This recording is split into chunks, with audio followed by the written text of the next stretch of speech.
have been joined by मावन खुसूसी बराए से है डॉक्टर फैसल सुल्तान हमारे साथ हैं। डॉक्टर साहब, thank you so much for taking out the time for us.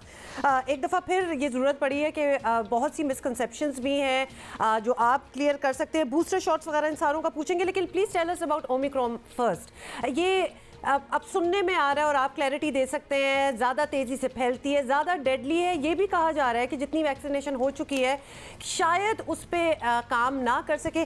क्या मिसकंसेप्शंस हैं, क्या ट्रूथ है? बहुत शुक्रिया जी। अच्छा है कि ये सारी चीज़ें इस वक्त ज़ेर बहस और गुफ्तगू हैं ताकि ये क्लियर की जा सके। पहली तो बात ये जो बता दूं कि इस वक्त जो तमाम चीज़ें हैं वो ज़्यादातर मफरूज़े और अजम्पशंस की मद में आती हैं। वाज़ेह इंफॉर्मेशन किसी के पास भी नहीं। जो एक चीज़ क्लियर है निस्बतन वो ये कि गालिबन ये वायरस की किस्म जो है, ये जो इसकी नई वेरिएंट है, ये फैलने में थोड़ा तेज़ी रखता है। ये गालिबन दुरुस्त है और इसकी कुछ एक्सपेरिमेंटल एविडेंस भी है और कुछ एपिडेमियोलॉजिक एविडेंस भी है। मैं दोनों एक्सप्लेन कर देता हूँ। एक्सपेरिमेंटल या साइंटिफिक या बेंच बेसिक एविडेंस कुछ ऐसे होती है कि आप वायरस का वो हिस्सा जो म्यूटेट कर रहा है उससे कुछ अंदाजा लगाते हैं कि ये वायरस की जेनेटिक्स में कौन सी जगह पर है जिसमें उसके किस बिहेवियर पे को असर आ सकता है। तो एक तो उससे थोड़ा सा अंदाजा होता है। इस केस में कुछ इस तरह से पता चला कि जो इसका जो डबलिंग टाइम है या जिस टाइम से डिटेक्ट हुआ वो थोड़ा तेज था। दूसरे के जनूबी अफ्रीका में, साउथ अफ्रीका में जिस तेजी से एक सर्ज आया है उससे ख्याल पैदा होता है कि शायद ये फैलने में ज्यादा तेज है। इसके ज्यादा मोहलिक होने की फिलहाल कोई ऐसी वाज़े इंफॉर्मेशन नहीं, लेकिन देखें ये अगले 3 हफ्ते में ही पता चलेगा। सवाल वैक्सीन का, तो इस वक्त तमाम जो स्ट्रेन्स वेरिएंट्स हैं जो इस वायरस में हैं वो मौजूदा वैक्सीन्स को ससेप्ट हैं, यानी वैक्सीन उनसे बचने में कामयाब हैं।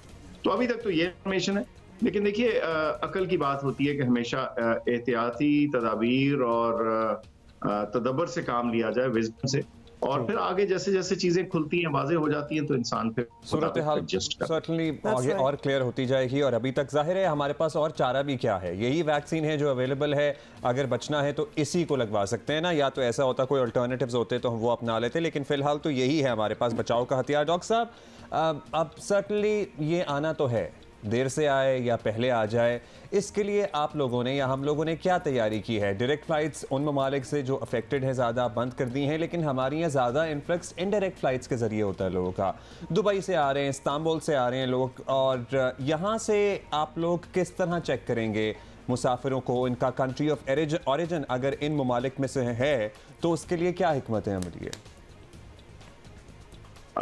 बहुत ये अहम सवाल है, और आपको मैं बताऊं कि जब ये वबा शुरू हुई ना 1.5 साल पहले, तब से ये एक चैलेंज हमारे सामने चला आ रहा है कि जो बराह रास्त आ रहा है उसका तो क्लियर हो जाता है, लेकिन ऐसे ममालिक जहां से लोग बराह रास्त आते ही नहीं, उसका मतलब ये है आपका चेकिंग स्टाफ है, FIA एयरलाइंस हैं, इनकी आपस में कोऑपरेशन बहुत अच्छी चाहिए ताकि फ्लाइट ओरिजिन कहीं और से है, वो और एयरपोर्ट या किसी और टर्मिनल के जरिए चेंज करके आ रहे हैं, तो कम अज कम पर एक गहरी नजर हो।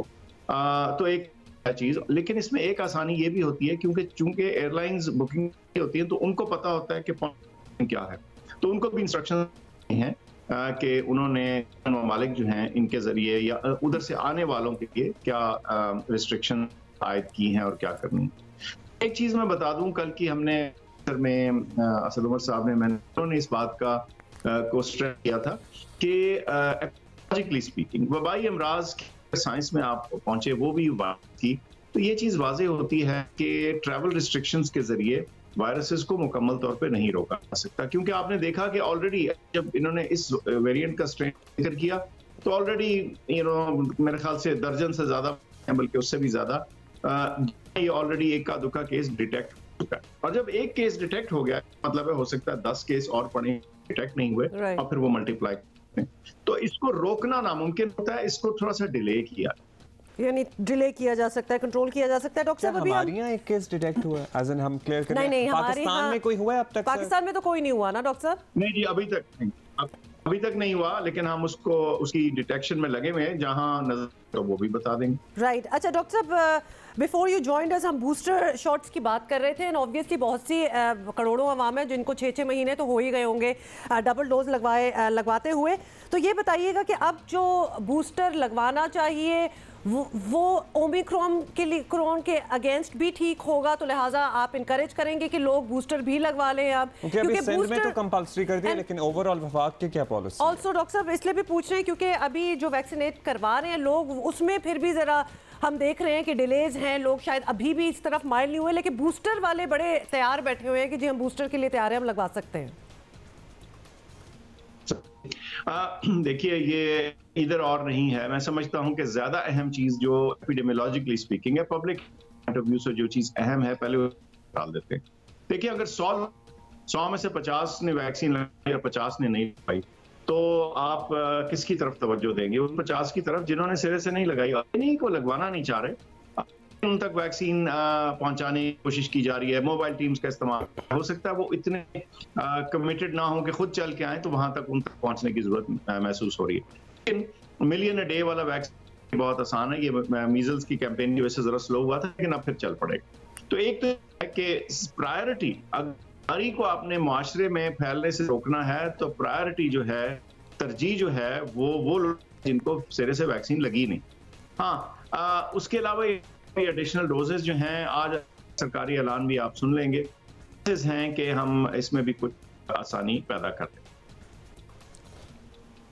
अच्छा डॉक्टर साहब, वो those who are at high risk, जैसे कि एज़मेटिक पेशेंट्स होते हैं जो जिनको और कोई बीमारी है या फिर ऑलरेडी उनको कोरोना हो चुका है और उनके लंग्स वीक हो चुके हैं, उनके लिए कोई एक्सेप्शन निकालेंगे? If they really want to get the third dose, तो आप लोग कोई उनके लिए रास्ता निकालेंगे कि हाँ जी आप लोग लगवा सकते हैं, या कोई एज लिमिट ऐसी हो कि 50 से ऊपर हैं या 60 से ऊपर हैं तो आप लोग लगवा लें जाके, क्योंकि अभी तो नहीं लग रही है overall in the country third dose? जी आज एनसीओसी की कुछ चलानात आप देखिएगा, कुछ इस तरह की चीज आपको सुनने में आएगी।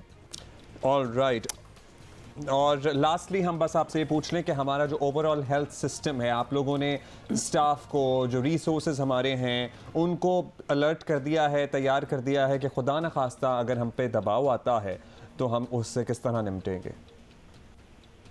ना सिर्फ कि वो है, बल्कि आज उनके साथ एक फर्दर प्रिपरेटरी मीटिंग भी हो रही है एनसीओ के दौरान ही।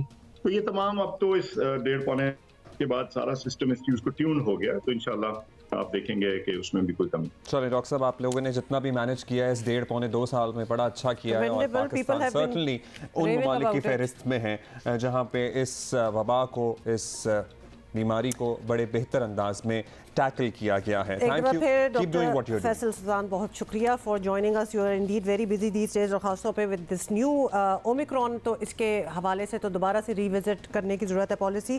और आज जिस तरह डॉक्टर साहब ने कहा कि कुछ अनाउंसमेंट्स भी, इंपॉर्टेंट अनाउंसमेंट्स भी होंगी। कोई ऐसी अनाउंसमेंट भी हमें मिल सकती है कि अगर कोई स्पेसिफिक एज लिमिट से ज़्यादा के लोग जो हैं, जैसे कि एल्डरली हैं, सीनियर सिटीजन्स हैं, उनको थर्ड शॉट लगना सर्टनली ज़रूरी है, because they are at high risk, तो उनके लिए कोई गुंजाइश निकाली जा सके। सिंध में तो है ये ऑप्शन अवेलेबल, वो भी एग्जैक्टली किस तरह होगी, एक्सरसाइज या यूटिलाइज, वो हम आपको बताएंगे, लेकिन ओवरऑल अराउंड द कंट्री किस तरह से एल्डरली लोग who want to get a third shot वो लगा सकते हैं। अच्छा, सिंध के हवाले से और क्या इकदामात हैं ऑफ कोर्स रिगार्डिंग ये न्यू वेरिएंट के बारे में भी, और वैक्सीनेशन कैसी चल रही है, ये हम आपको अगले घंटे में ज़रूर बताएंगे, and we will be talking to somebody on that as well.